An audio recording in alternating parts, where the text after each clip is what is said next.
If I asked what's the most utility damage you've ever pulled off in a game, most people would say somewhere in the 500 to 600 UD range, and a few of you have likely hit that elusive 1000 mark. I mean, I throw grenades for a living, and I've only done it a few times in games that actually mattered. And as the competition gets tougher, your opponents get better at avoiding your grenades, which makes it even more difficult to stack absurd amounts of UD.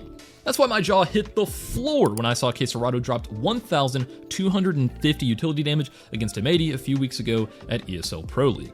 We're gonna dive into the demo and figure out what exactly he did to cause so much pain and suffering onto those poor Americans, especially onto Lake. But before we get completely started, I wanna thank today's sponsor, Skins Monkey.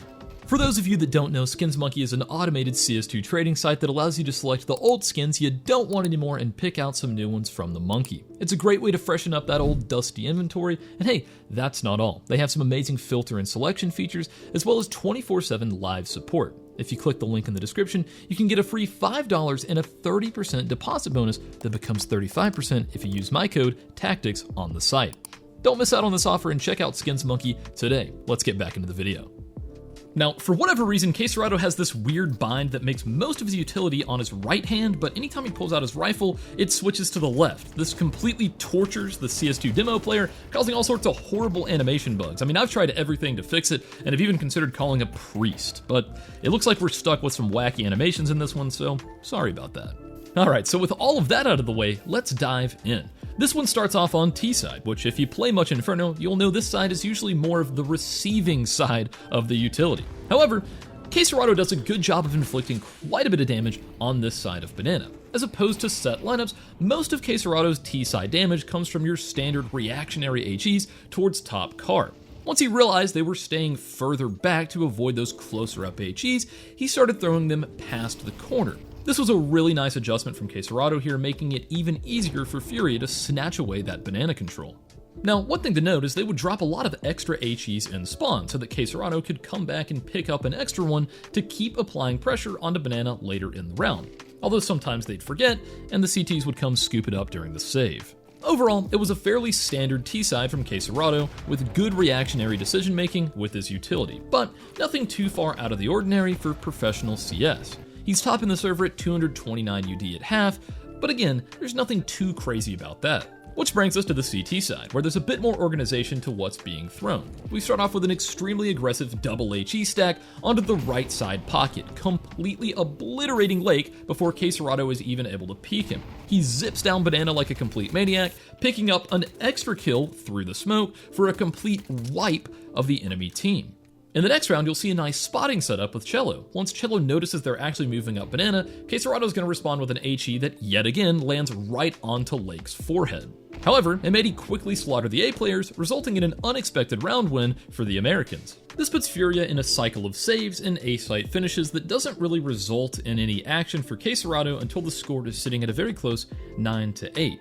Notice the massive pile of utility that's being dragged over to the B site. With the help of Cello, Quesarado is going to have plenty to work with here. He ends up throwing one of my favorite car retake sets made famous by the Mongols by smoking half wall and then mollying the car. This allows him to completely take control of this area and have a player rotate back towards A site. And even though his first HE doesn't really do much, he's able to pick up the rest of his set and play passive on site. M80 eventually double back and are able to take the site from an isolated Quesarado despite his best efforts to delay with utility. It still doesn't stop him from eviscerating Slacks with an HE, however, the round doesn't end well for the Brazilians. In the next round, Quesarado shows us a disgusting grenade lineup that banks straight down behind half wall, doing decent damage onto M80. Remember this one because we're going to be seeing it again very soon. M80 still power through and rip the side away from Furia's low buy, making the scoreline look a bit more dangerous. On the brink of a 12th for M80, they've just taken the A site in a 2 versus 3. Luckily for Quesarado, he still has plenty of utility left over from the B site defense. He ends up throwing a perfect HE that destroys Rec as he's planning, followed up by a Molotov that just burns him down completely. Cello quickly trades Fallen, and off the back of Quesarado's perfect utility, Furia complete the retake, keeping them in the fight.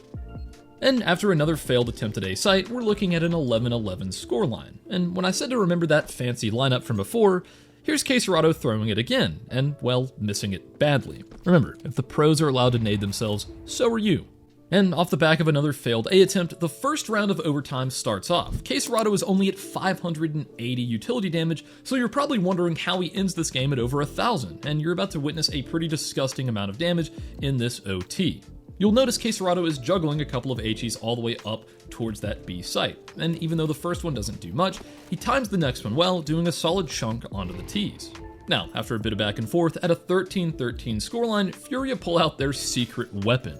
Yeah, it's 4 grenades getting transported towards the B site. He throws the first one down Banana, and then they organize 3 of those grenades to be set up right next to coffins, and you guessed it, he's preparing for that half-wall lineup. Once he feels the timing's right, he ends up throwing the first one without any real result. However, he's not done there. He throws it a second time with a devastating impact onto both Lake and Slacks. And of course, you know what they say, the third time's the charm, and the charm in this case happens to be Slacks getting taken completely out of the round. Fallen then unleashes the op towards top car, and Caserado throws a Molotov that forces Sin to jump away and get buried by Fallen's third of the round.